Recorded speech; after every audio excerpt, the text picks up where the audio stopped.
Tá ouvindo eu? Tranquilo, tranquilo. Você tá com a canequinha aí, tô com a canequinha aqui, ó, do pai. O Dá uma olhada grande aqui, ó. Einstein. É, cara, o negócio é bom, hein? Muito bom. Muito E aí, bom, Mário, o que muito me bom. conta de bom aí? Será que dá pra Tá gente tudo em começar ordem, falando dos graças a temas Deus. aí? Tá conseguindo Pô, ouvir tu bem aí, sabe, pessoal? né? Tô te ouvindo O bem. pessoal tá ouvindo Você bem? tá me ouvindo bem? Eu tô conseguindo ouvir bem. E aí também, tá ouvindo Beleza, bem? sem eco. Tô tranquilo aqui. Tá. Ó, o Flávio Tu tá quer dar falando mais aí, um? ó. Aham. Ê, Tá falando aí. Russo. O Russo Grande maluco, Flávio, né? grande Flávio. A próxima live é com o Russo, hein? A próxima live é com o Russo. Aham.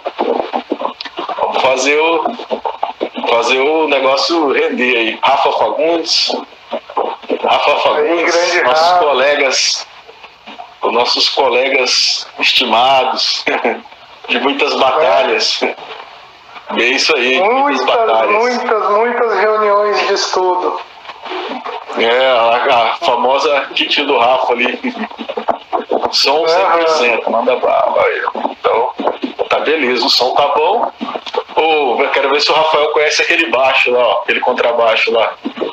Quero ver se ele conhece. Ih, eu acho que eu já vi por ele, hein? Isso aí é das antigas, lá da época da graduação ainda. Isso. E aí, você chegou a ver as perguntas que o pessoal comentou ali?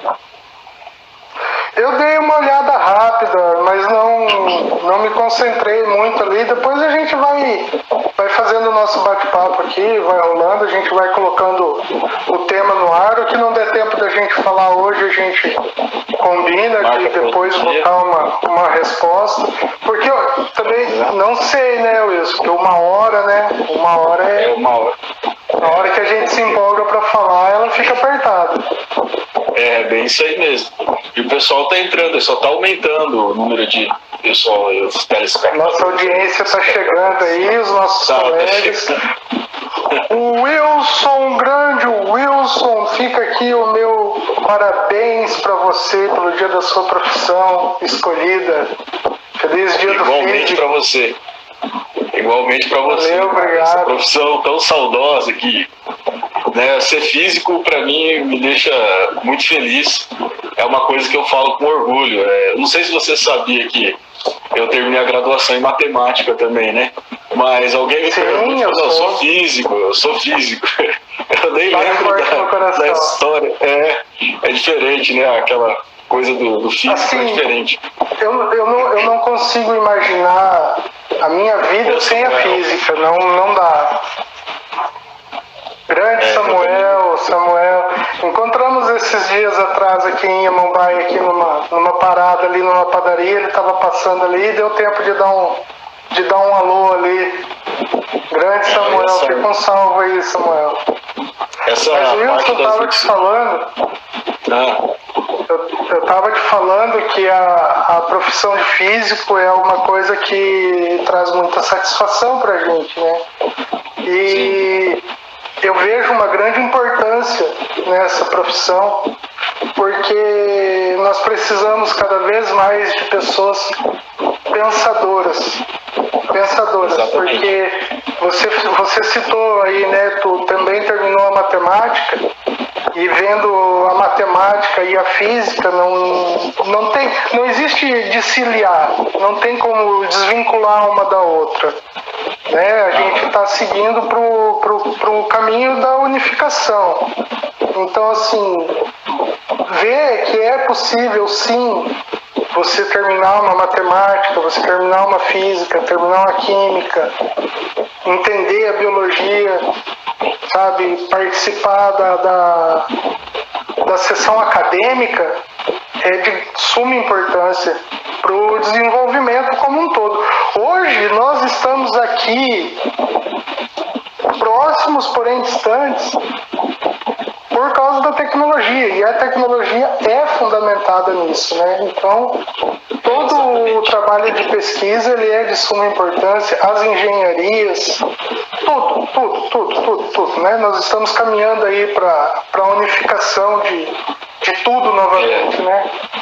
Ao mesmo tempo que a gente caminha para uma unificação de tudo, como você está dizendo, e querendo englobar todas as ciências, seja elas ciências biológicas, exatas, até humanas, ao mesmo tempo nós estamos numa era de formação de especialistas, porque o conhecimento está aumentando muito, né?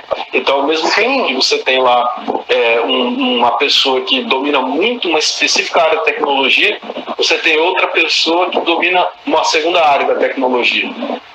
Mas isso não quer dizer que essas áreas finais que ele é especialista não sejam um todo da composição de várias ciências, né? Isso também é interessante. Com certeza. O conhecimento é muito vasto hoje, né? Então a gente, da própria física, nós temos diversas áreas de atuação. Tem que partilhar nos processadores, né? Cada um de nós processa um pouquinho da informação para a gente conseguir decodificar todo esse universo que nos cerca. Eu falo universo porque você sabe que eu sou um aficionado, eu sou apaixonado pelo universo, pelo cosmo como um todo, você sabe disso.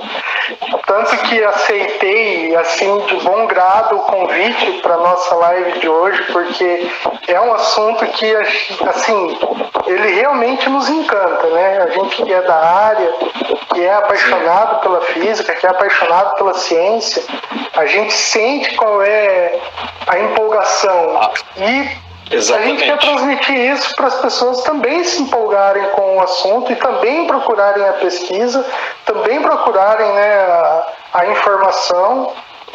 Sim, e principalmente esse lance de desmistificação, né? Que a física é algo complicado, a gente sabe. Agora, não é por isso que não dá pra gente conseguir estudar, né? Qualquer ser humano consegue, né, estudar física. Esse que é um ponto interessante, importante. Porque muita gente acha que é algo muito supra. Não, tem toda uma caminhada para você chegar até os patamares ali. E hoje, se a gente pensar, até a graduação de física, ela ainda está longe do que a física já alcançou, né? Porque você termina a graduação nessa parte ali da física moderna, uma introdução ali em mecânica quântica, um pouquinho de eletromagnetismo clássico, alguns cursos têm alguma coisa ali um pouco mais voltado para a teoria de campos, outros não, mas você não estuda, por exemplo, a segunda quantização lá dos campos, ou mecânica quântica um pouco mais aprofundada, ou até mesmo teoria quântica de campos. Você não tem, ou uma relatividade muito pesada na graduação, você não tem isso. Então isso já é uma coisa que você estuda na pós, tão vasto que é o conhecimento. Então a graduação ela te dá uma base, né, que é ali bem fundamentada na mecânica clássica, na mecânica newtoniana, e depois te dá uma introdução nessa física chamada física moderna, que é a mecânica quântica ali, e a relatividade. E aproveitando esse gancho falei em relatividade, para nós introduzirmos os primeiros assuntos aí sobre viagem no tempo, né?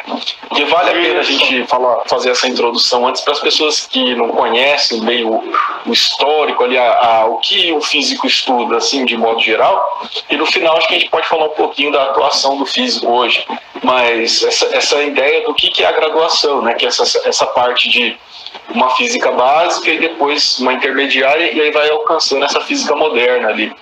Mas essa ideia de viagem no tempo ganhou muito mais sucesso ou repercussão depois desse carinha chamado Albert Einstein, né? Que, com a teoria da relatividade, começou a criar algumas novas interpretações para o conceito do que a gente chama de espaço-tempo, ou ele redefiniu essa ideia de espaço e tempo. E aí começaram a surgir as perguntas, né, as ideias, as possibilidades de o homem poder viajar no tempo, uma vez que isso daí seria um tecido, estaria interligado, né, o tempo e o espaço. Então, vou jogar a primeira pergunta aí para você, que foi uma das coisas que sempre acontece bastante, porque justamente que acontece muito em filmes, que é a ideia de voltar ou viajar para o passado. Por que nós não podemos voltar para o passado? Então nós imaginamos, que essa caneta aqui seria a nossa seta do tempo. Então o bico da caneta estaria apontando para o futuro e a extremidade da caneta aqui para o passado, né? Então, se podemos viajar no tempo, né? Uma das grandes perguntas que sempre as pessoas fazem, assim, de modo geral, pessoas que não estão ligadas à física, é possível viajar para o passado, ou seja, retornar para o passado? Essa é uma das grandes perguntas. Então, a nossa primeira grande discussão é viagem no tempo para o passado. Você quer começar a falar um pouquinho? Pode ser. Wilson, antes de eu iniciar a resposta aqui, já fazendo parte da resposta, é muito interessante a gente saber a linha de raciocínio. Então, quando você pega grandes pensadores físicos do nosso passado, os primeiros filósofos, quando começou-se a dar essa ideia de tempo, espaço, velocidade, não existe como você não falar de uma grandeza sem estar já atrelado às outras duas. Então, velocidade, certo. Espaço sobre tempo. E é a nossa percepção. A gente vive num universo com 3 dimensões de espaço e uma de tempo. X, Y, Z, né? Horizontal, vertical, diagonal. Tá. Tendo a noção de tempo, esse tempo ele nasce como uma referência primordial. Não existe fenômeno sem o tempo para ter o registro. Todo fenômeno tem que ser registrado. Então, surge a grandeza tempo. A nossa dimensão de tempo, a partir do momento que você não está registrando o tempo, não existe fenômeno, está tudo parado. Teoricamente, não existe nada. Então, esses pensadores, eles vieram desenvolvendo essa ciência, eles vieram desenvolvendo todos esses conceitos, essas teorias, e aí a gente chega na entropia. A entropia, ela é uma grandeza, ela é um fenômeno físico que, infelizmente, ela está lá dentro da segunda lei da termodinâmica, mas ela mostra para nós que, a partir do momento que você dispara, digamos assim, o fenômeno, essa grandeza ela não permite que você retorne. Então, eu tenho ali uma área vasta. Dentro daquela área eu tenho a possibilidade e a probabilidade de encontrar o que ou algo. Certo. Então, a gente estava vendo, tem, né, em livros didáticos lá o exemplo do prato. Qual é o nível maior de entropia desse prato? Quando ele está aqui em cima da mesa, todo organizado, ou depois que ele cai no chão e está todo espatifado? Daí você tem ali, né, o espalhamento de todas as moléculas do prato. Vou falar até moléculas, né? Vamos pensar num prato de cristal aí que ele cai e esfarela. Esfarela, é algo surreal. Quebrou, não tem como você voltar. Você não vai fazer que nem o Doutor Estranho com a joia do tempo, né? Fazer um feitiço e regressar aquilo ali. Infelizmente na física não é assim que funciona, né? A gente sabe que infelizmente não é assim que funciona. Então, sim, a grande curiosidade dentro da viagem do tempo, e sempre o que nos motiva, está muito interligada à ficção científica. Só que nós somos físicos. E a gente fica com a parte da ciência. A gente gosta de uma ficção científica, mas a gente fica na parte da ciência. Então, a entropia, ela mostra pra gente, e infelizmente, depois que você dá partida naquilo ali, você muda o nível de entropia daquela situação, você não vai conseguir fazer ela voltar. Não tem como você viajar ali. Então, ao meu ver aqui, agora você pode me ajudar nessa parte do assunto aí, comentar comigo, essa questão da entropia, por que a gente tem essa seta do tempo sempre apontada para a direção? A direção do futuro, no caso. A direção do futuro, no caso. É muito apaixonante a ideia de você voltar no tempo. Só que essa grandeza, a entropia da segunda lei da termodinâmica, ela não permite que você tenha esse fluxo temporal regresso. Então, para o pessoal entender, assim, de modo geral, o que você está querendo dizer, ou está dizendo, é que existe uma grandeza chamada entropia, que ela está representada ali pela segunda lei da termodinâmica, né? Que essa grandeza, ela, mais ou menos por definição, a grosso modo, seria o grau de desordem do universo, né? Ou quanto o sistema está bagunçado. Mas em termos termodinâmicos para nós, tem a ver com a dissipação de energia, com essa taxa de variação de energia do universo. E aí nós pensamos o seguinte: pela previsão da segunda lei, essa entropia tende sempre a aumentar, né? Ela vai sempre aumentar, correto?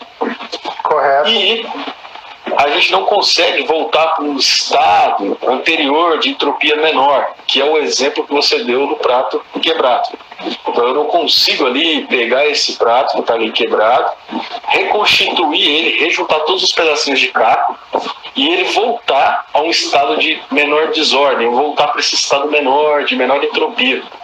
E aí esse estado de menor entropia, ele estaria no passado, né? E o estado de maior entropia estaria no futuro. Só comentar contigo aqui um pouquinho. Sabe por quê? Porque você tem que adicionar energia para fazer as moléculas mudarem de lugar novamente. E aí a gente. E aí quando você fizer isso, exatamente, você fica nesse você está seguindo na seta do tempo. Porque você está colocando energia nova. Parte daquela energia que a gente tinha concentrada no início no prato, pelo estalo, ela se perde para o universo. Pela fricção ali, pode ser em nanosegundo, mas ela se perde em atrito, ela se transforma em calor. Então, quando você tem essa dissipação de energia, você não vai conseguir, não tem como. Nós não possuímos essa tecnologia de eu conseguir regressar essa energia novamente. Pensa assim comigo, Wilson, que bom seria andar, não gastar a sola da bota e nem precisar botar gasolina. Esse aí é um exemplo bem clássico, né? O exemplo da gasolina do veículo, né? Ou a dissipação da energia, você criar um motor ali que tenha 100% de rendimento, né? É um problema lá da termodinâmica, que vai proibir a gente de voltar para o passado, né? Exatamente isso. Um problema termodinâmico infligindo uma viagem no tempo. Isso é muito interessante. E isso mostra também para o pessoal que estuda ciências exatas, e principalmente aí o pessoal que estuda engenharia, geralmente eles têm, né, disciplinas voltadas para a termodinâmica, para entender o quanto que as leis da termodinâmica são universais e elas permeiam por toda a física. Então a termodinâmica, por mais que é uma ciência bem antiga, mas existem vários problemas que ainda não foram resolvidos e conceitos e concepções que podem influenciar outras teorias dentro da física. E uma delas, como a gente deu um exemplo, é justamente a viagem no tempo para o passado. Além disso, existem outros problemas, né, com a viagem do passado para o passado que seriam como você criar ou traçar cenários improváveis, coisas desse tipo. Então, por algumas dessas coisas, a gente não consegue fazer essa viagem no tempo para o passado, né? Então, o grande gargalo da viagem no tempo para o passado é a segunda lei da termodinâmica, digamos assim, né?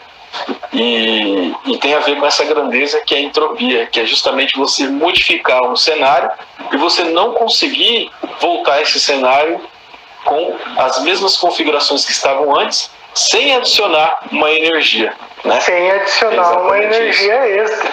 Porque aí a gente cai naquela... É um ditado muito lindo, né, cara? É um ditado muito lindo. Que a gente não cria nada. Tudo se transforma. Não é verdade? A gente não cria nada. Você não está criando nada. Você só está transformando aquilo naquilo outro. Falando de grosso modo. Você não tem aquela condição de chegar assim, aqui cria-se isso aqui. Eu não vou surgir com um átomo do além. A gente já surgiu com um cosmo do além. Né? O nosso universo, ele já surgiu do além, porque ele vem da teoria do Big Bang. Então, quando a gente, agora que a gente está falando aqui na linha de tempo, e eu quero deixar claro que assim, quando o universo surgiu, que ele veio a ideia mais aceita hoje é o átomo primordial, uma concentração de tamanha energia que nela se despregar e trouxe todo o nosso universo. Essa história é contada só em um sentido. Essa história segue essa linha do tempo que a gente está falando aqui. A gente pode até voltar e olhar o que aconteceu, mas a gente não consegue fisicamente mudar o que já aconteceu. Infelizmente, dentro das leis, nós temos essas limitações. E lá no núcleo do Big Bang é onde mora a nossa querida singularidade. Exato. Né? O que é uma singularidade, pessoal? Se ater aí. É o ponto ali onde as leis da física não tem, né, mais aquele valor, né? É algo onde a gente não consegue tocar, é o lugar que está ali, o obscuro, né, para nós. Mas sim, é o caos. Nós voltarmos ao passado é uma impossibilidade. Não tem nem sentido. Se você pensar num sentido filosófico, tem uma frase do Friedrich Nietzsche, do livro do Zaratustra, que ele fala justamente assim: um homem só atravessa um córrego ou um rio uma única vez. Porque se ele atravessar novamente, nem o homem é o mesmo e nem o córrego é o mesmo, né? Nem o rio é o mesmo. Porque aquela água que passou já não é mais a mesma água e o homem que atravessou também não é mais o mesmo homem. Então, é mais ou menos assim que ele fala ali, uma coisa desse tipo no Zaratustra. Então, filosoficamente também a gente pensa que a cada instante nós não somos mais os mesmos, nem mentalmente falando e nem fisiologicamente falando. Nossas células estão sofrendo oxidação, estamos envelhecendo, então está acontecendo um monte de reação química no seu corpo. Você não é mais a mesma pessoa termodinamicamente falando de agora a tentar voltar a ser a de ontem, por exemplo. Então isso, mesmo num quesito mais profundo, filosófico, também não tem muito sentido você conseguir redesenhar um cenário do passado e voltar para ele sem interferência, né? Eu acompanhei parte do trabalho do Brian Greene e parte do trabalho do Stephen Hawking. A gente tem que falar a parte do trabalho, né, cara? Porque os caras, meu Deus do céu, eles escreveram muito. Né? Eles têm muito material, não tem como, é surreal. Mas tem uma parte do livro do Stephen Hawking onde ele fala sobre a possibilidade da viagem no tempo e ele deixa explícito, cara, é uma situação assim totalmente mental. Você consegue fazer isso de forma mental, é na mente, sabe? É como a interpretação que eu tirei, quase como um pensamento, uma lembrança. A gente estava aqui lembrando dos nossos tempos da graduação, então eu consigo montar a imagem assim de ver o professor Nilson dando aula, de ver o professor Antônio dando aula, a professora Márcia dando aula. Eu lembro, eu ouço a voz deles. Eu consigo reconhecer a letra deles, porque a gente vai criando essa bagagem, né? Então isso também é uma viagem no tempo. Porque quando eu estava lendo os trabalhos dele, Stephen Hawking deixei uma carta para mim mesmo que quando eu puder voltar no passado entregarei em meu aniversário. Então assim, é uma possibilidade que realmente pra gente hoje, para nossa realidade atual hoje, não existe tecnologia, não existe teoria, não existe nada que possa chegar assim e falar: nós conseguiremos regredir a um estado anterior. Eu posso sair daqui e voltar lá onde eu estava, mas é aquilo que você falou, eu chegarei lá totalmente diferente. Chegaremos lá reconstruídos, né? Sim. Então acho que isso acho que ficou uma resposta bacana pro pessoal, assim, ter essa noção de por que é impossível voltar ao passado fisicamente falando. Acho que deu para ter uma ideia legal, científica dessa resposta aí, dessa pergunta. Aqui na nossa coluninha aqui, se alguém tiver alguma curiosidade imediata agora e quiser participar, quiser perguntar aqui, pode perguntar, a gente está aqui à disposição. Porque eu vi um aluno comentou aí que... Não, é aquela situação, né? Falar disso para nós é uma satisfação, né? Então a gente faz questão de responder. E um aluno comentou ali que curso de engenharia mecânica que exatamente não consegue ter as mesmas configurações de antes e tal, a gente está fazendo o fez termodinâmica agora. E aí, né, lá tem, você calcular ali a eficiência da máquina térmica, ciclo de Carnot, ciclo Otto, Rankine, aquela coisa toda. E aí você brinca exatamente com essas coisas e às vezes passa lá batido, você não associa isso à viagem no tempo, né? Mas eu acho que dá para entender bem essa questão aí da viagem no tempo para o passado. Tem alguém aqui, perguntando aí sobre buraco de minhoca. Esse rapaz aqui, ele foi aluno nosso aqui, foi meu aluno aqui em Amambai. O Bruno Dutra, abraço aí, Bruno. Bruno, abraço, aí Bruno, a questão do buraco de minhoca, Bruno, aí a gente já está falando da distorção do espaço, né? A gente está falando da distorção do espaço e essa é uma questão que entra muito lá próximo ao multiverso. Na minha forma de visão, ao meu entender, pelo que eu acumulei, né, ele teria essa conexão direta com as teorias de multiverso, que hoje, para mim, é a bola da vez. Não existe mais possibilidade da gente conversar a respeito dessas teorias assim, sem considerar o multiverso. Deixa eu falar aí pro Vinícius, ele está perguntando sobre um buraco negro. Em teoria, ele te jogaria para outro lado do espaço ou para outro tempo. Aí o que acontece é o seguinte, né? Buraco negro é outra coisa complicada, tem muitas coisas que não tem resposta, mas o que eu posso te falar é o seguinte: em um ambiente, um cenário aí cosmológico, onde você tem uma gravidade altamente efetiva devido ao buraco negro, o tempo ali vai passar também de maneira diferente. Existem essas ondas gravitacionais que foram descobertas agora mais recentemente, que revelam justamente essa ideia, né? Então, o que aconteceria se você fosse jogado para dentro de um buraco de minhoca é uma resposta que a gente não sabe ao certo. Mas, de fato, próximo a um buraco negro, o tempo passaria de maneira diferente, provavelmente muito mais devagar, que é uma das possibilidades de viagem no tempo para o futuro, que nós iremos comentar de agora em diante. Mas o buraco negro é complicado de dizer se jogaria você para outro lado do universo ou se te jogaria para outro tempo. O que acontece é que o tempo passa de forma diferente ali.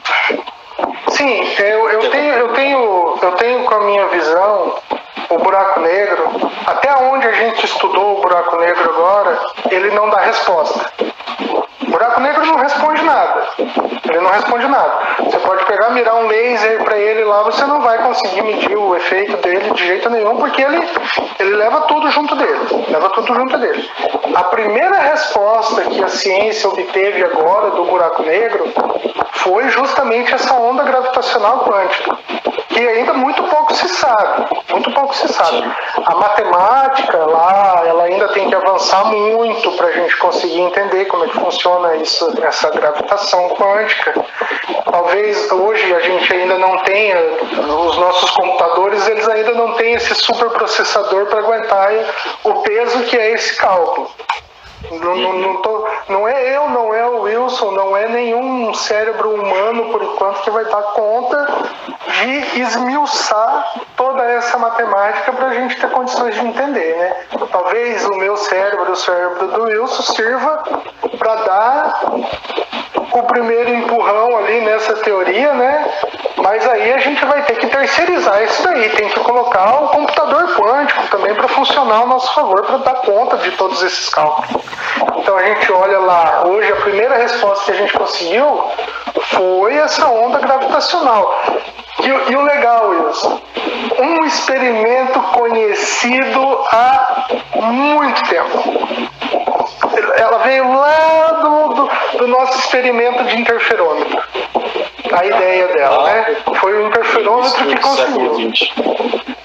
De quando foi comprovado que a onda eletromagnética não interagia, que ela se perturbava livremente por todos os espaços, e aí a ideia do éter foi refutada. Sim, a ideia do éter, e aí a gente vem olhando para a onda eletromagnética, para a velocidade da onda eletromagnética, para a relatividade de Albert Einstein, quando ele teve aquela grande sacada, né?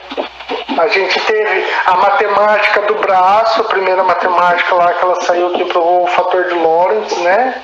Que ele é de suma importância para a gente entender ali esse deslocamento que ele forma, né? Um triângulo, retângulo, Pitágoras. Assim, cara, como que a gente não vai se apaixonar por esses caras, né? Como que a gente não vai lembrar dos caras e pensar, pô, o cara tinha... O que o cara tinha? O cara tinha pensamento e alguma coisa para registrar, cara.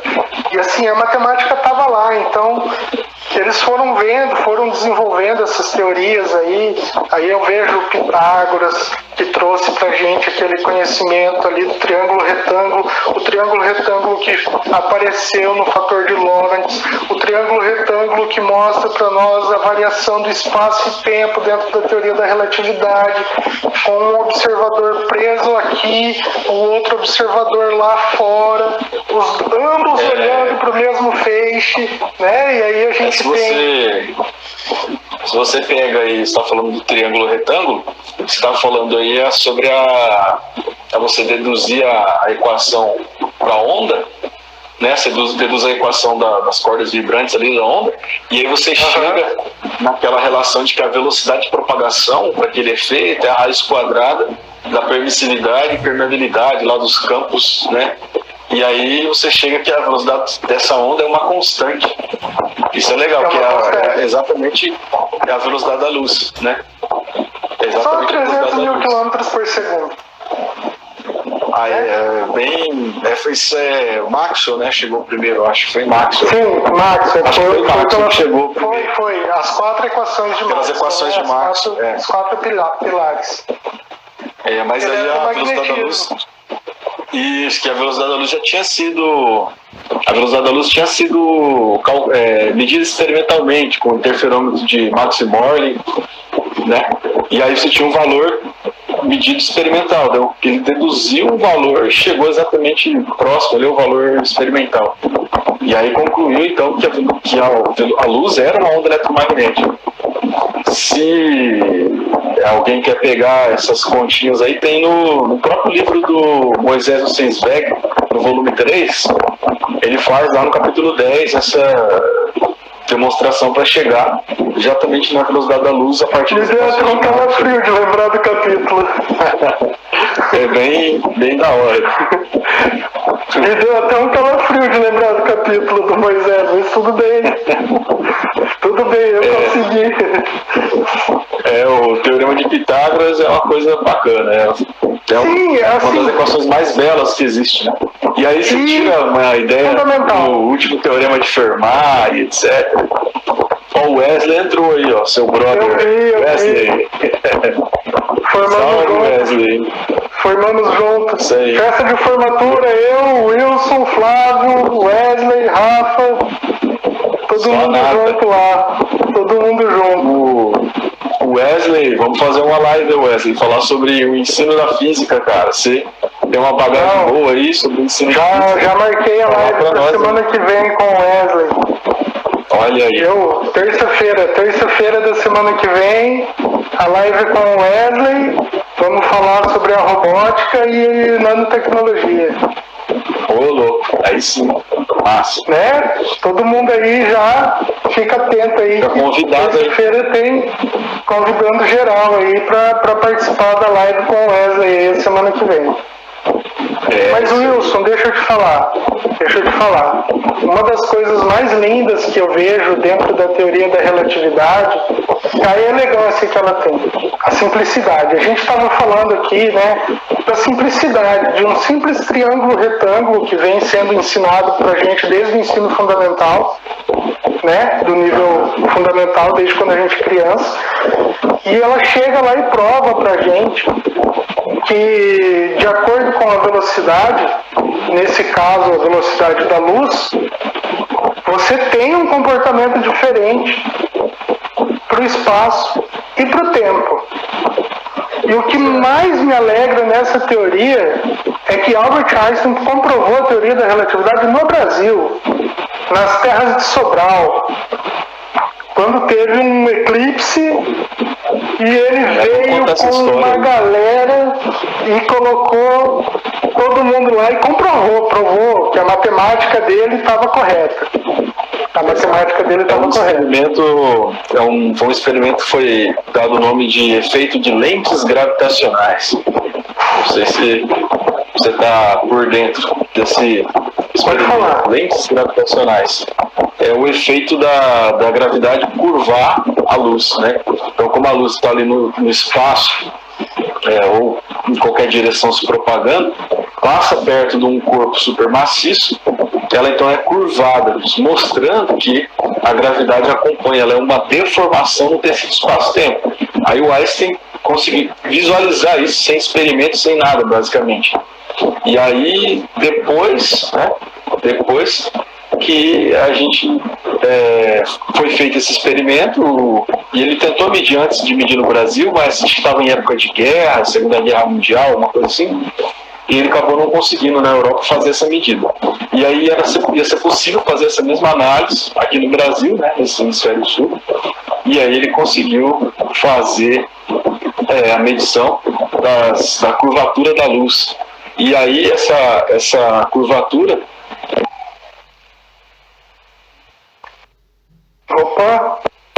Ele comprovou que realmente a gravidade curvava a luz. Deu uma travada aí, Wilson. Tá tudo bem? Tá online ainda? Aqui tá online, tá? Tô conseguindo. Não, deu uma engasgadinha aqui, mas já voltou. Já estamos de novo. Deve ser internet.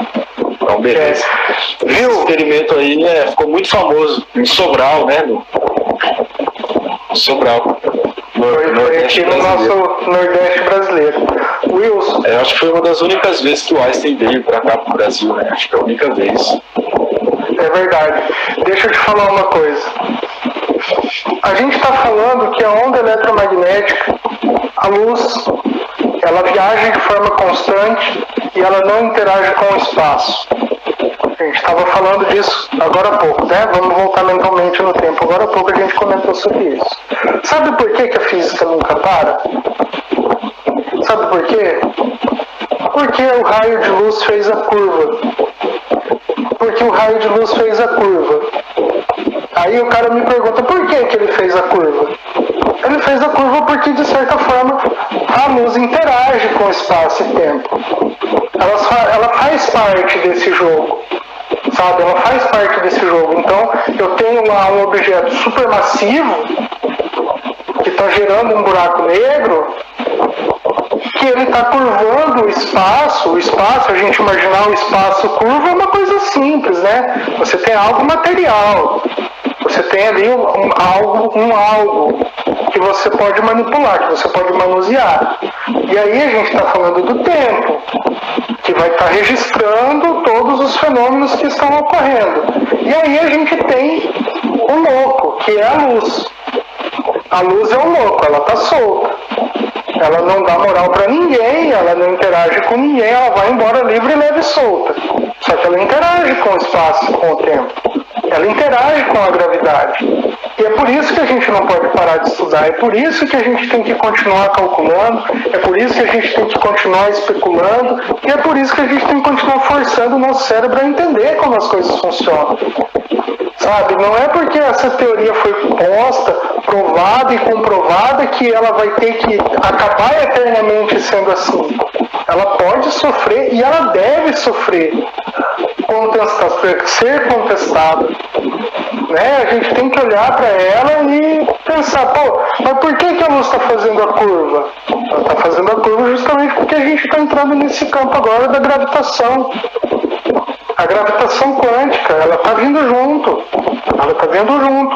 Então a gente tem aquela observação, né? O observador está aqui, o outro está lá no carrinho, o pulso de luz. A relatividade mostra para mim que o espaço percorrido forma o triângulo retângulo. Teoria da relatividade. Certo. A gente já comentou sobre isso. Aí eu pego e olho para o átomo de Dalton.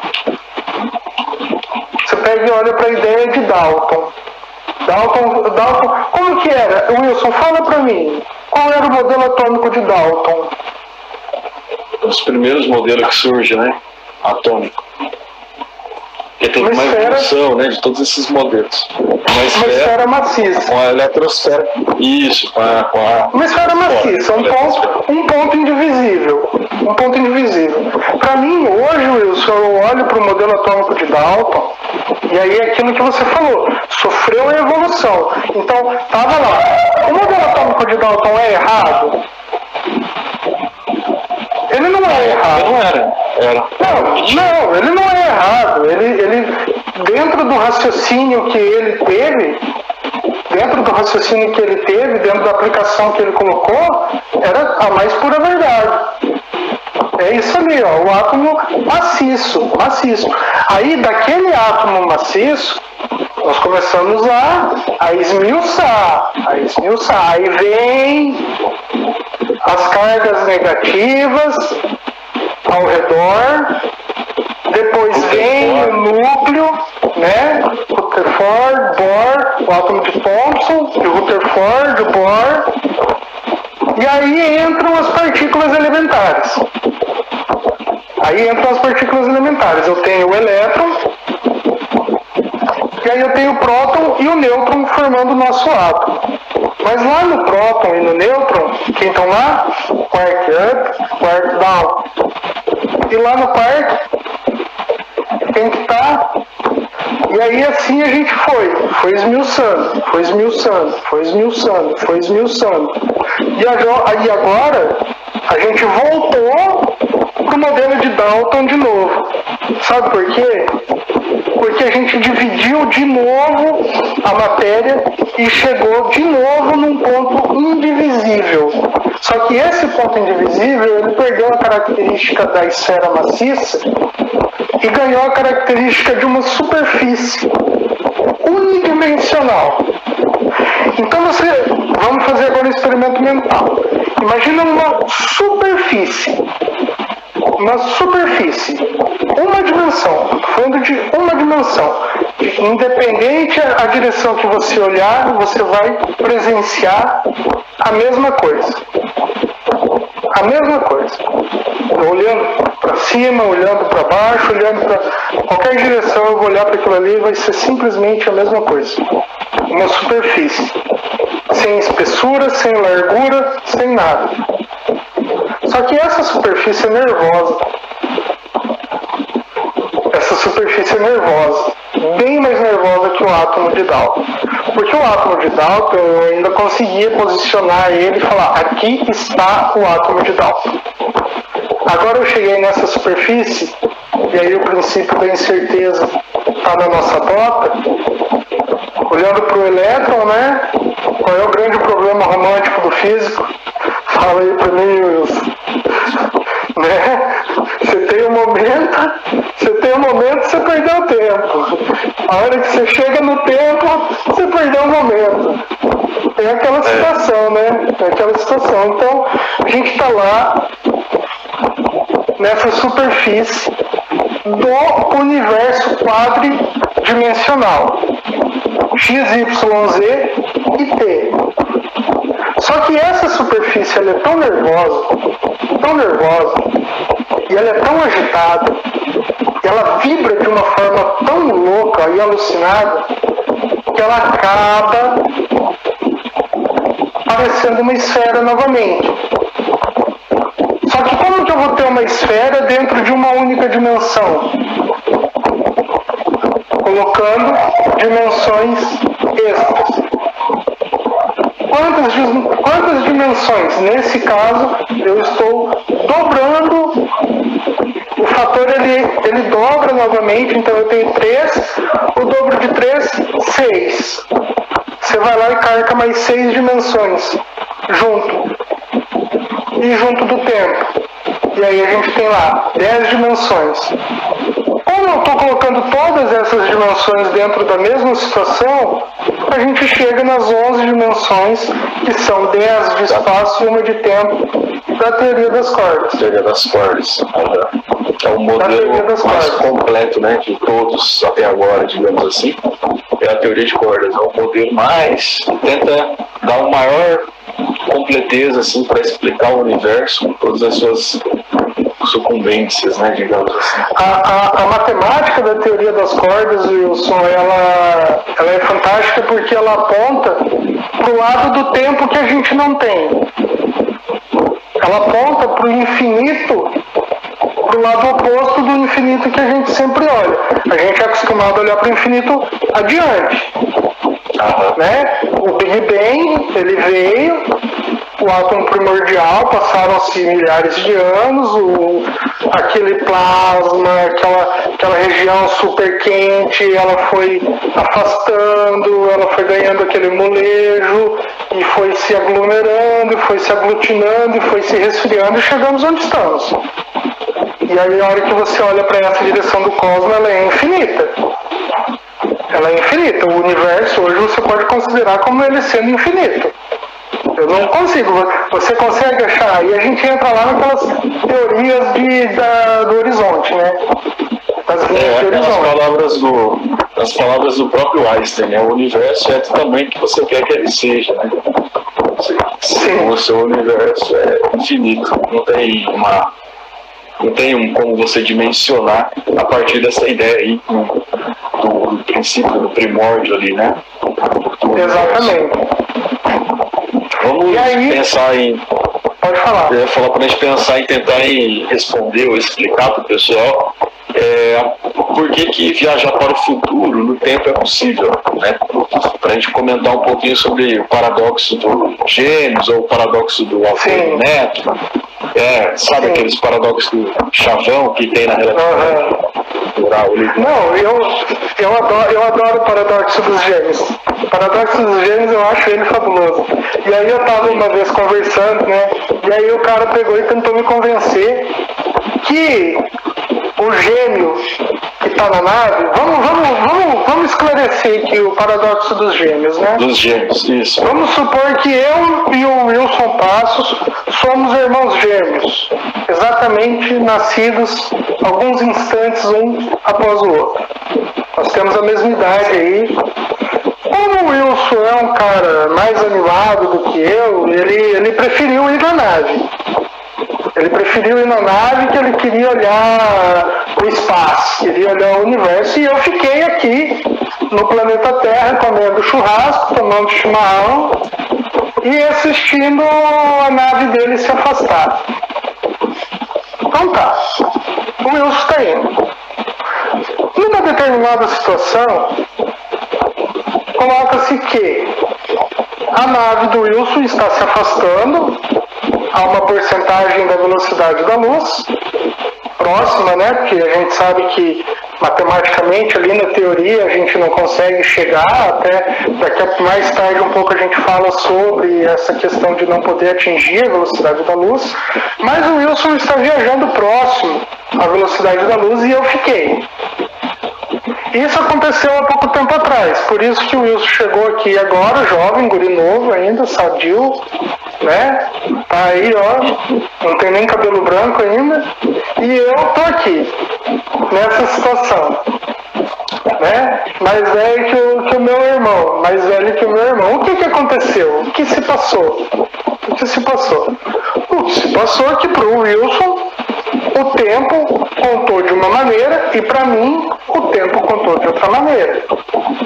Aí, exatamente. Wilson, teve uma pegadinha. O pai chegou para mim e falou assim, mas Mário, vamos supor que a nave do seu irmão teve que parar e voltar. Se ela teve que parar e voltar, ela teve que desacelerar e acelerar novamente. E isso já bota nossas referências tudo por água abaixo. Aí eu olhei para ele e falei, mas rapaz, calma. Por que ele não pode viajar em órbita? Se você botar uma curvinha, bota só uma curvinha nessa nave, né? Não, isso, bota só uma inclinaçãozinha ali, coisa pouca, você vai voltar no mesmo ponto. Numa hora ou na outra você vai regredir, você vai voltar ao mesmo ponto. Você vai fazer essa circunferência completa. E aí, nesse caso, você não tem que parar. Você pode comentar um pouco agora para os nossos espectadores aí a diferença da questão das referências dentro do paradoxo dos gêmeos e o porquê que eu agora estou mais velho, que fiquei aqui na Terra e você continua sendo um menino novo porque você viajou pelo universo? Vamos tentar comentar de uma forma mais simples assim e rápida, para não se estender muito. Mas a ideia é que, a partir dessa ideia da relatividade geral do Einstein, nós temos a questão de que o tempo vai passar de maneira diferente para referenciais acelerados, né? Então aquela entidade, aquela nave, no caso eu que estaria dentro da nave, por estar viajando a uma velocidade alta, próxima ali à velocidade da luz, valores que não tem que ser próximo à velocidade da luz, eu vou sentir uma diferença, né, na contagem do tempo. Esse tempo ele vai ter uma supressão, vai ser suprimido em relação ao referencial estático, com base que seria você parado no planeta. Parado aqui no planeta Terra. E essa diferença vai me dar a sensação de que ocorreu uma viagem para o futuro. Enquanto, na verdade, o que aconteceu foi que o tempo passou de maneira diferente para os dois referenciais ali, né? Então, o referencial A e o referencial B. O referencial B acelerado, o tempo passa de maneira diferente. Sei lá, hipoteticamente, se eu fiquei 40 anos viajando, contado do tempo do referencial do Mário, o Mário passou, sei lá, 80 anos. Né? Vamos colocar valores hipotéticos aí. Sim. E por que isso acontece? Porque o tempo vai mudar a partir dessa aceleração. Então, a gente vai ter um fator, que é justamente esse fator de Lorentz, que comentamos já anteriormente, que vai nos dar ali a diferença para o tempo entre esses referenciais, né? Então, não é que ocorre uma viagem para o futuro, mas o que ocorre é que o tempo passa mais devagar para aquele que está viajando a altas velocidades. Então, os referenciais acelerados vão ter esse tempo com menor, sendo medido de maneira mais vagarosa. Mas isso ocorre de fato no mundo real? Sim. Existem estudos que mostram que os caras que andam muito de avião, sei lá, pilotos de aviões, aeromoços e tal, eles têm um retardamento do envelhecimento quando comparado a pessoas de mesma idade ali que não tem tantas horas de voo. Seria essa a ideia, uma das coisas que é feita. Tem uma pergunta aqui, Mário, deixa eu ver se eu consigo ler. A utilização dos cílios, vocês acreditam em alguns anos, coisa de 5 anos apenas, terá algum brasileiro que conseguirá o Nobel de Física ou de Química? Bom, o Sirius é um laboratório que está sendo utilizado pelo planeta, né? Ele já não é apenas só um laboratório brasileiro, ele é um laboratório do planeta Terra. Ali tem material de todas as universidades. Ele está sendo utilizado por todo mundo. Então, a questão, o prêmio Nobel para um brasileiro, cara, e a gente lembra lá dos nossos grandes brasileiros, César Lattes, o Leite, os caras que ajudaram muito, né, comprovaram lá a partícula elementar, né? Atualmente nós temos vários físicos brasileiros, assim, desenvolvendo uma pesquisa fortíssima, assim, que tem chances de ganhar um prêmio Nobel, né? Só que acontece o prêmio Nobel pode brotar de qualquer lugar. Exatamente, mas é muito, hoje em dia, muita parceria, né? Então, assim, às vezes tem um brasileiro envolvido, mas tem lá uma universidade europeia ou americana envolvida, e aí, às vezes, o prêmio não vai vir para o título brasileiro. Mas eu acredito que o prêmio prêmio Nobel brasileiro vai demorar muito ainda, por questões não só de pesquisa, como eu sei que o Brasil acho que deve ser um dos países que mais produzem desenvolvimento de material intelectual mesmo na área de física teórica.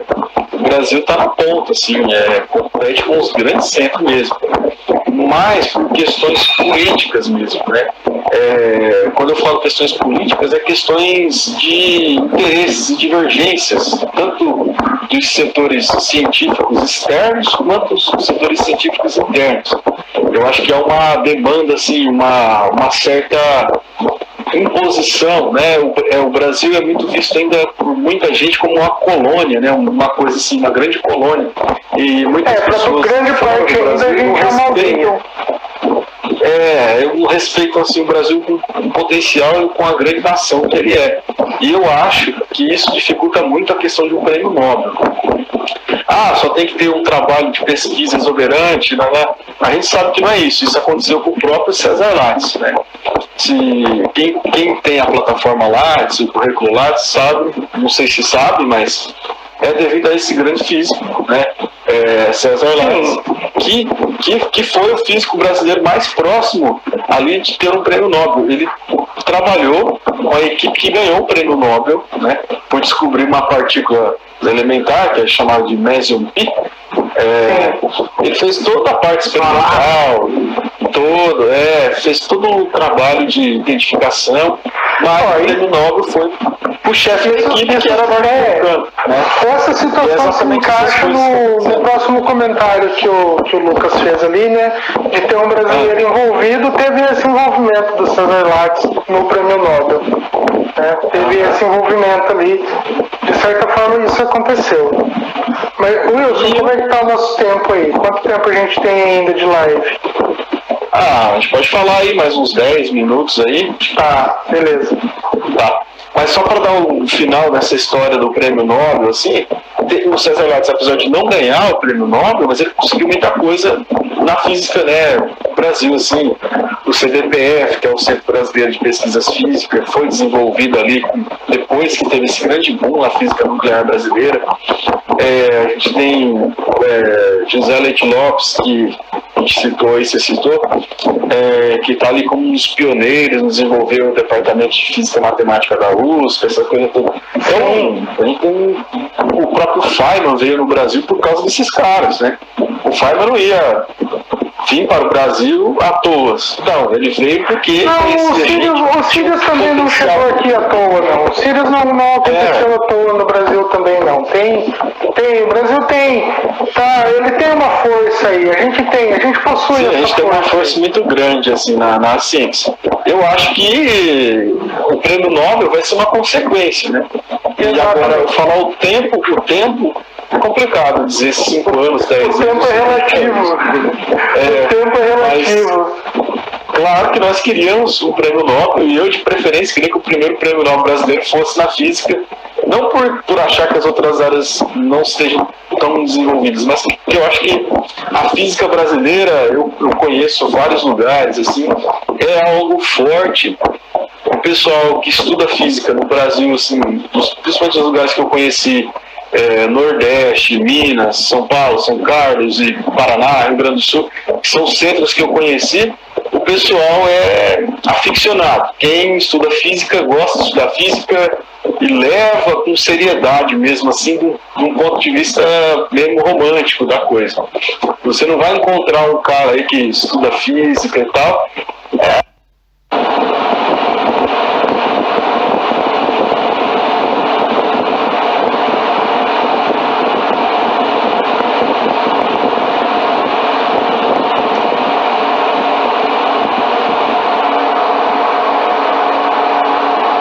Acho que caiu a conexão aí, não sei se é a minha ou a do Mário, mas estamos voltando.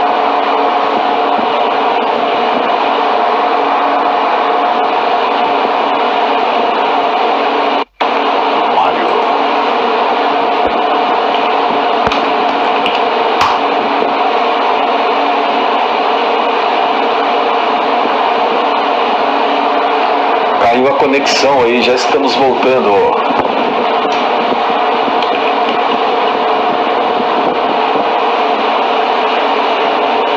Estamos voltando aí, o Wanderson, Jesus Ferreira, Rafa, Wesley, Flávio.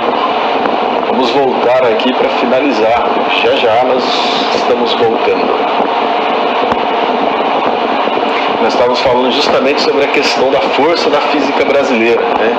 Com a pergunta do Lucas aí sobre a possibilidade do Brasil ganhar um prêmio Nobel. É algo que é bem importante, mas não só o prêmio Nobel representaria toda a física importante, mas eu acho que o reconhecimento da física brasileira, mesmo sem um Nobel, um prêmio Nobel, já é respeitado assim, em grandes áreas. A gente pensa bem que isso acontece em várias áreas. Mas eu acho que é uma questão mais política mesmo do que necessariamente de capacidade técnica e etc. Vai abordar mais os tópicos ou esse é o último? Nós vamos tentar abordar um último tópico aí sobre viagem no tempo. Só para fechar, falar um pouquinho sobre a teoria do Big Bang. A física brasileira tem alguma instituição tão forte como os matemáticos têm? Tem sim, Lucas. Tem o CBPF, o Centro Brasileiro de Pesquisas Físicas. Lá é bem forte, é parecido aí com o INPA, como você citou. Só que também temos o Centro de Pesquisa, por exemplo, da USP, que é muito forte. Nós temos aí o Centro da Rio Grande do Sul, Federal do Rio Grande do Sul, que é bem forte também. Aí o que acontece é que alguns centros possuem áreas distintas, que se destaca mais, assim, ou tem maior força. Como, por exemplo, o IFT, Instituto de Física Teórica da Unesp, em São Paulo. Lá, se você está trabalhando na área de física teórica, lá é o lugar mais, digamos, reconhecido até na América Latina. Acho que é o maior instituto de física teórica da América Latina lá. Então, assim, depende. Se você vai para a área de teoria da computação quântica, daí já tem São Carlos e também tem a Federal do Minas Gerais, né? Que são centros bem fortes, assim, reconhecidos internacionalmente pela produção acadêmica e também pelas diversas desenvolvimentos na área, né? Inclusive do próprio CBPF, que eu citei, que foi fundado aí por César Lattes, existe outros nomes da física que saíram ali do CBPF que são reconhecidos internacionalmente. Vamos ver por que o Mário, esperando ver se o Mário volta para a gente finalizar, mas não sei por que ele não está voltando. Cadê você, Mário? Deve ter acontecido algum problema com ele, de bateria, sei lá. Deixa eu enviar aqui.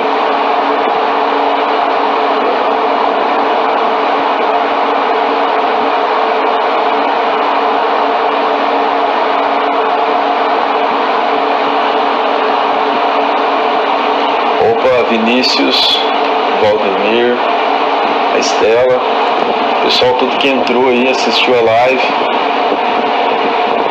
Bacana, hein? Marlon.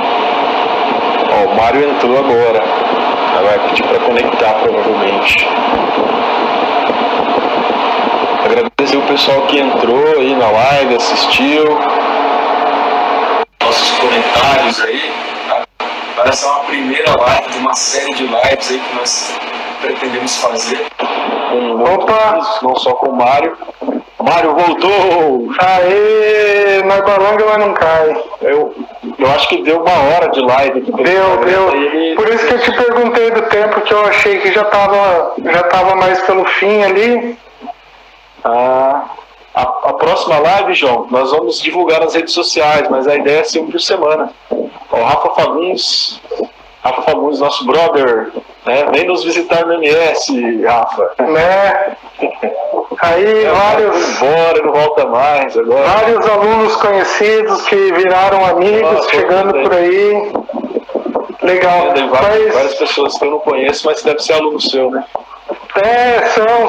São pessoas queridas, Wilson, são pessoas queridas, pessoas com grande potencial.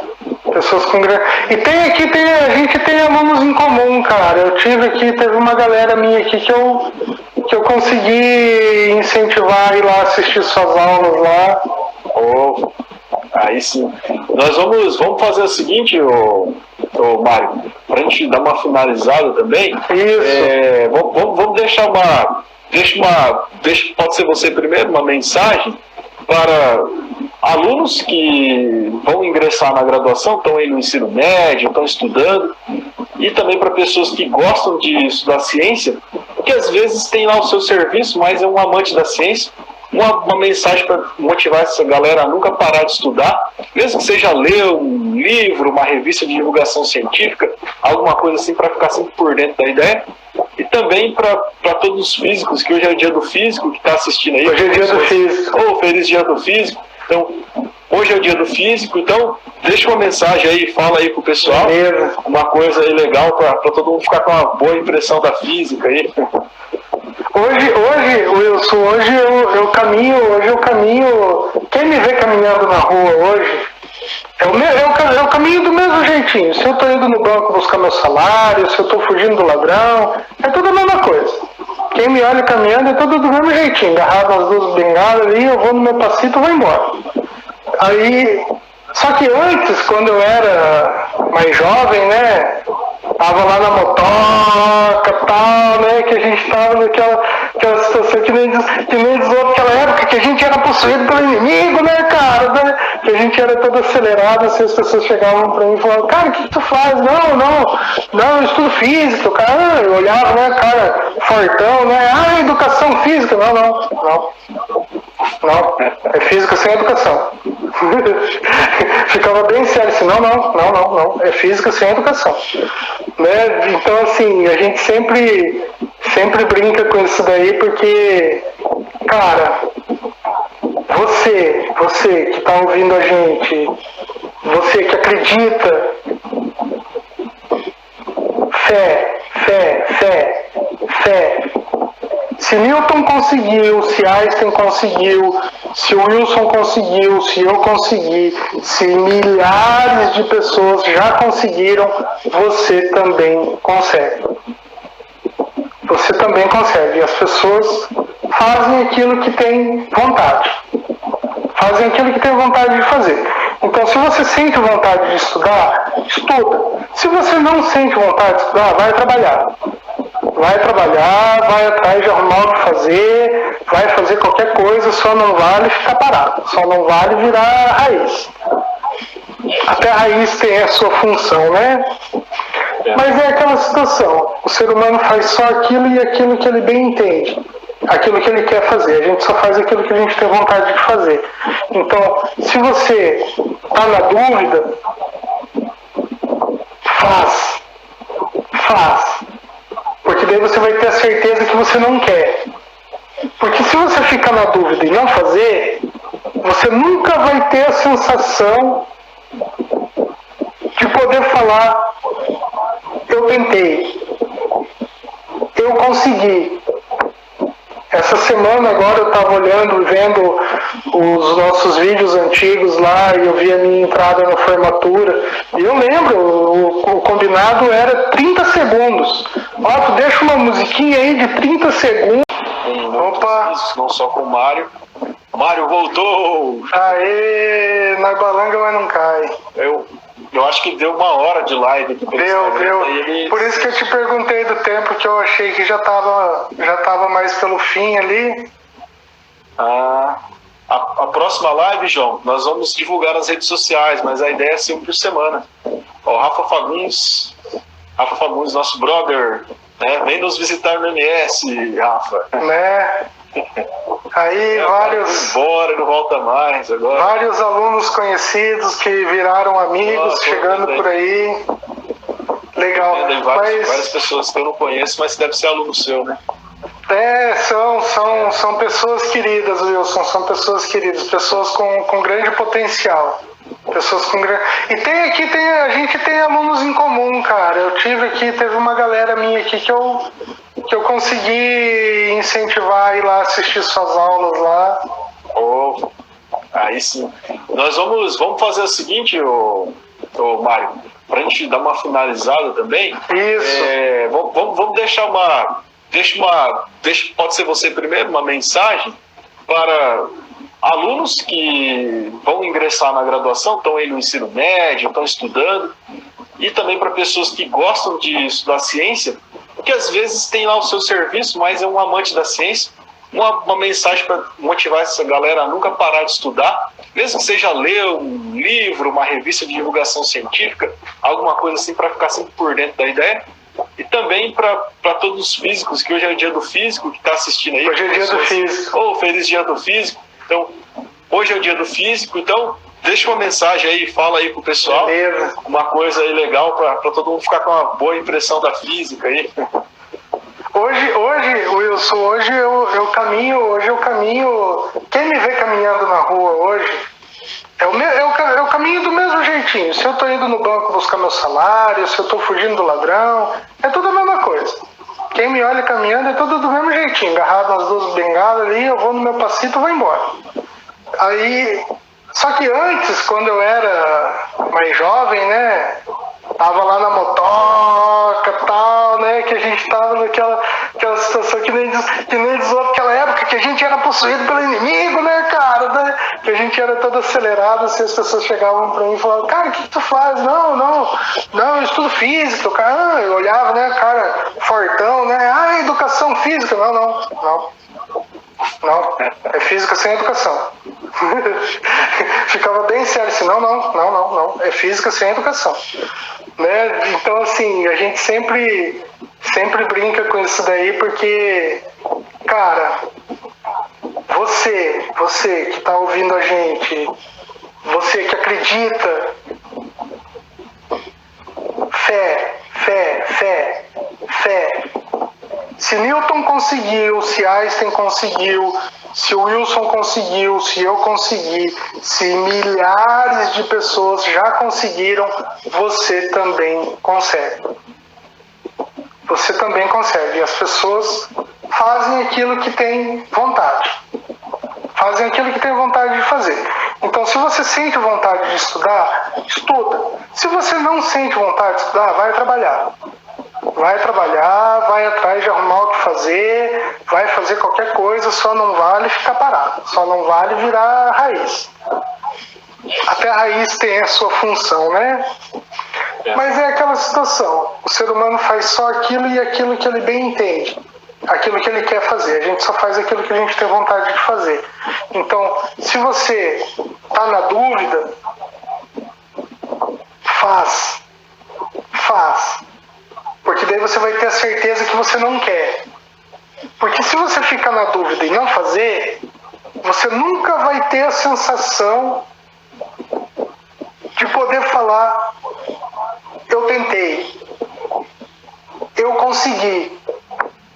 Essa semana agora eu estava olhando, vendo os nossos vídeos antigos lá e eu vi a minha entrada na formatura. E eu lembro, o combinado era 30 segundos. Ó, tu deixa uma musiquinha aí de 30 segundos, já traz a música cortada, porque tu vem, sobe a escada, desce lá, tchau, pronto. Eu levei 3 minutos e 30 para cruzar. Sabe, eu levei 3 minutos e 30, eu levei quase 1 minuto para conseguir dar o primeiro passo, porque o calor humano, né, assim, daquela vitória, foi uma coisa fantástica, foi muito grande, foi uma coisa que não tem explicação, sabe? Quando você termina de fazer um cálculo aqui, ó, você pega assim, ó, o papel. A gente veio na live hoje, cara, a gente estuda porque a gente gosta, sabe? Você faz isso aqui, ó. Não sei se vocês estão conseguindo enxergar aí, não sei se está dando reflexo, mas a gente vai viajando, sabe? A gente vai escrevendo, vai pondo no papel, e a hora que você termina essa obra e você olha e fala assim, nossa, cara, eu consegui, eu entendi isso aqui, é algo que assim não tem preço, sabe? Não tem preço. Quem conseguiu já fazer isso vai entender o que eu tô falando, não é verdade, Wilson? Quando você chega assim e fala, cara, eu entendi isso aqui, eu li e entendi. Se você leu e não entendeu, lê de novo, tenta de novo, insiste, persiste, vai mais uma vez. Ah, mas eu não tô conseguindo isso aqui. Insiste, você vai conseguir. Você vai conseguir. Você vai ter pelo menos certeza do que você não quer. Pelo menos você vai conseguir ter certeza do que você não quer. Eu não quero isso. Pronto. Tá resolvido. Eu vou tentar outra coisa. Beleza, vai lá. Agora, tenta. Ah, eu olhei aqui. Ah, me deu vontade de fazer física. Faz. Procura uma graduação. E olha, cara, o Mato Grosso do Sul, Dourados é forte na física. A física dentro de Dourados é um curso muito forte. Porque dentro da UEMS, né, Wilson, que foi onde a gente fez a nossa graduação, ter acesso àquele laboratório, ter acesso àquela rede de professores, que deram aula para nós, cérebros fantásticos que os caras tinham, né? Que você para conversar assim e os caras te dão aquela empolgação. Você fala, pô, você tem que viver isso. Se você não foi para a universidade, vai. Ah, mas é difícil. O primeiro obstáculo é a gente mesmo que coloca. É você mesmo que coloca a dificuldade. Ah, eu não vou conseguir, você já está falando que não vai conseguir. Então você você mesmo já está se menosprezando. Então vai lá, insiste, tenta, vai para cima que as pessoas conseguem. É só insistir e ter persistência que consegue sim. Sim. É isso aí? É isso aí, Wilson. Vai lá. Manda o seu recado aí. O Mário aí pela contribuição na live. A gente conversou uma semana, vamos discutir esse tópico, aquele tópico, mas são muitas coisas. A gente queria falar, por exemplo, sobre o Big Bang, modelo padrão, como que acontece a teoria, por que essa teoria tem tanto valor até hoje, o que a Big Bang tem a ver com a teoria da evolução das espécies, lá, fazer várias conexões, falar de muita coisa aí. Poderíamos falar sobre algumas equações específicas da física que são altamente famosas, E igual a MC quadrado, por que essa equação é tão importante, porque ela é todo um marco ali dentro da carreira do Einstein. Qual o trabalho que deu ao Einstein o prêmio Nobel, né? O efeito fotoelétrico e tal. Foi o efeito fotoelétrico. Aquela coisa, são várias curiosidades que nós poderíamos falar sobre o Einstein, assim como, e por incrível que pareça, eu sendo físico, eu conheço um pouco da história do Einstein, mas eu conheço muito mais a história de outros físicos, mais do que a história do Einstein. Eu sou muito mais ligado a alguns físicos ali, tanto do passado, que eram desconhecidos, Leibniz, Newton, esse pessoal, também ali o pessoal, né, da mecânica quântica, como o Dirac, Schrödinger, esse pessoal todo aí. Mas o Einstein é o Planck, né? Por isso que a gente fala bastante, né? Coisas sobre Planck, Heisenberg, Bohr, né? O próprio de Broglie, as famílias dos Bernoulli, etc. Então eu poderia falar sobre a história de vários desses físicos. Inclusive depois a gente pode deixar alguma coisa de sugestão para o pessoal ler, de história da física, história dos físicos aí. E tem um documentário. Um dos livros que eu recomendo a leitura, para a gente ter uma noção legal é O Gênios da Ciência. Gênios da Ciência, eu gosto muito desse livro. É um livro que eu li, eu gostei muito dele. E ele me trouxe um alicerce filosófico, peso, sabe? Muito forte, assim. Tem uma frase que eu fiquei fissurado nela. Se vi mais longe foi porque estavam sobre ombros de gigantes, que é a frase de Newton, né? Isaac Newton, Isaac Newton. Então, assim, é um livro que eu recomendo. E tem também pro pessoal que não gosta de ler, cara, tem documentário. Tem um documentário que está disponível no YouTube que sobre os físicos do Brasil, né? Físicos do Brasil. Conta a história justamente de José Leite Lopes e César Lattes, assim como outras figuras ali da época que eram importantes desse burburinho da física brasileira ali. E aí, quem quiser conhecer um pouco sobre a história do CBPF e tal, esse documentário traz toda essa evolução da física brasileira. E a minha mensagem é o seguinte: vocês que estão estudando aí no ensino médio, vão tentar entrar na graduação, cara, escolha uma área que você se identifique e tudo aquilo que você desconhece, você odeia. Esse é o negócio. Então, você não vai gostar daquilo que você não conhece. Então, no início tudo vai ser chato, tudo vai ser ruim, né? Tudo pode ser tedioso. Mas conforme você for estudando, conforme você for tendo entendimento, conforme as coisas forem acontecendo, tudo vai mudar, né? Suas concepções. Eu me lembro que eu gostava de física desde criança, pequeno mesmo, e eu já queria ser cientista desde essa época. E aí, quando eu entrei na graduação específica mesmo de física, eu estava no paraíso, né? Era 24 horas falando de teorias, experimentos e contas, né? Era uma maluquice, assim, mas porque eu tive a sorte de acertar exatamente uma coisa que eu gostava de estudar. E é o que eu faço até. A física me deu tudo que eu tenho, porque eu não tenho. O que eu tenho é a física só. Graças à física. A física graças à física que vem as outras coisas. Então, eu penso que quem tiver nessa fase aí, falando mais para esse pessoal que vai tentar entrar na faculdade, procurar, às vezes, conversar com profissionais da área que você quer ou você pretende estudar e trocar uma ideia, que sempre as pessoas vão ali conversar com você, te atender. Uns vão te atender bem, outros vão te atender mal, mas faz parte da vida, né? Faz parte do processo. Exatamente. E a mensagem para os colegas físicos é o seguinte, né? Não desistam, né? Não desistam, que a caminhada é árdua, mas a gente tem que levar a bandeira da ciência sempre, por onde a gente for. Tem alguém falando alguma coisa que está completamente errada do ponto de vista científico, não vai brigar com a pessoa, mas senta ali, conversa, fala, olha, já pensou que pode ser assim, pode ser tal? Mostra para a pessoa, tenta ter esse diálogo, conversar com a pessoa, né? E aí você vai ganhar uma pessoa mais adepta à ciência, né? Então, a minha mensagem é essa, para todo mundo que é da ciência, não só da física, químico, matemático, biólogo, alguém que tem essa concepção da ciência e vê que pessoas estão falando coisas que são completamente fora do crivo científico, que pode causar um problema para a sociedade, para ela mesma, tenta sentar ali, conversar com essa pessoa, né? E aí você vai estar ganhando mais crédito e ajudando, colaborando muito mais. Essa é a mensagem. Discernimento, né, Wilson? O discernimento. A palavra é discernimento, né, cara? Você dentro da ciência aprende a ter discernimento.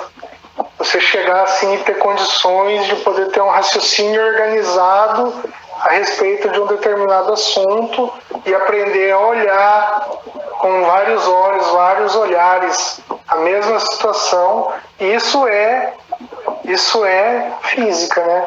Isso é a física. Isso aí. Viu? Vamos finalizar? Não, mas só vou deixar aqui contigo uma que é assim, né? Tipo, o Mário vem chegando, né? E de repente ele abre a porta assim. Sou professor de física, agora preste atenção. Prof de física, qual é a sua missão? Entender a natureza e lhe dar explicação. Prof de física, o que é que você faz? Eu resolvo as contas que apavora até o Satanás. Boa. É isso aí, cara, é isso aí. É a física que movimenta tudo. Pessoal, então acho que semana que vem vamos tentar fazer outra live aí, convidar um outro colega aí para fazer, o Mário vai fazer uma também com o Wesley, a gente vai estar tentando sempre fazendo essas lives aí, discutindo sobre alguns temas aí específicos da física. Tem muita gente que pede para falar sobre mecânica quântica. Eu prometo que irei fazer algumas lives sobre mecânica quântica, né? E aí vai ter que ser mais de uma para a gente poder explorar essas coisas que ficam me perguntando. É muita coisa, né, cara? É muita coisa, né? Vou preparado aí um negócio bem legal para ficar bem didático, assim.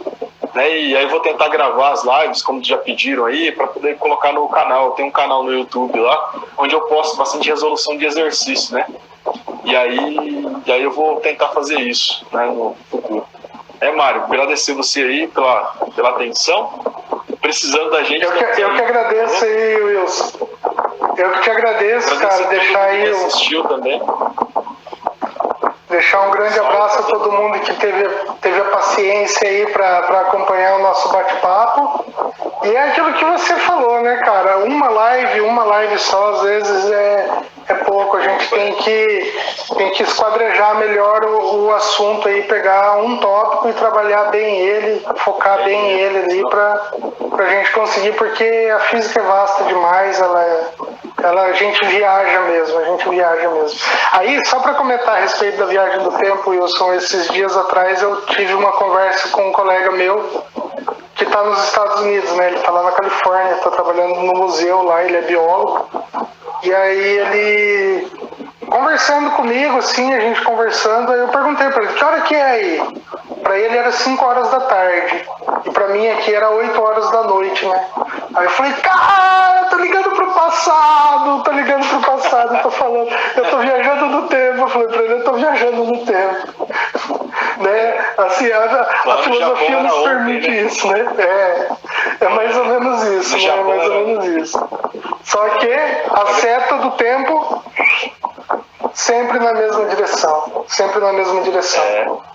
Então, mas valeu. Agradecer ao Flávio, agradecer ao Wesley que participou aí, o Rafa, ao Douglas, o Bruno, Diana, o João entrou aqui agora, deu uma contribuição também, o Lucas mandou pergunta pra gente também, o Valdemir participou aqui com a gente também. O Lucas foi aluno meu da pós-graduação já, ele fez uma pós-graduação na Unigran, e aí eu fui orientador dele lá dos trabalhos lá, e aí ele mantém contato sempre. Legal. Ao pessoal aí, parabéns aos físicos, colegas que entraram aí, comentaram. Satisfação enorme. Abraço. Satisfação. Valeu, Wilson. Abraço. Grande abraço. Valeu. Até a próxima. Até mais. Até a próxima. Até a próxima, Mário. Até.